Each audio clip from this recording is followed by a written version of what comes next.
Jumping back into Exodus real quick, God reveals himself as Jehovah Rapha.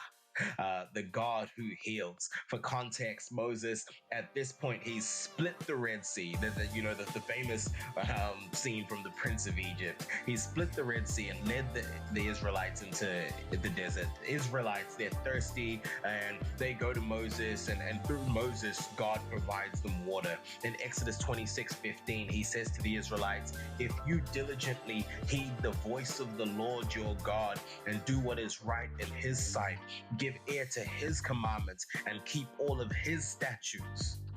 God speaking, I will put none of the diseases on you which I have brought on the Egyptians, for I am the God who heals you.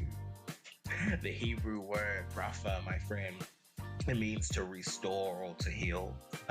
This name, it highlights God's ability to heal both our physical ailments and our spiritual brokenness, my friend. A real quick testimony. Some of you may know that before finding Jesus, I spent 10 years of my life in the hip-hop music industry.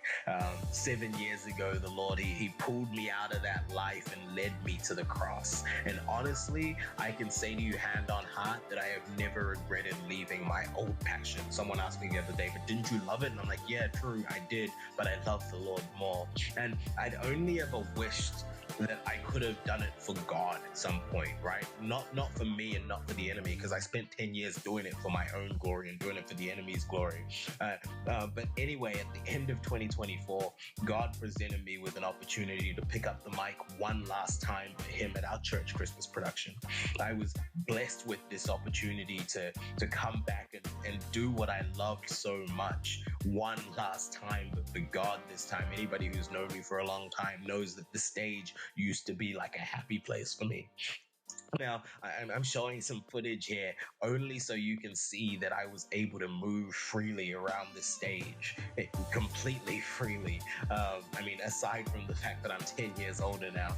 But what this footage doesn't show is that 3 weeks before show day, I was diagnosed with quite bad bursitis in my hip. And I actually spent most of the 3 weeks prior to show day, to production day, limping and being unable to even stand on some days. But my friends, they prayed for me. And what happened was miraculous, because Jehovah Rapha met me for his glory.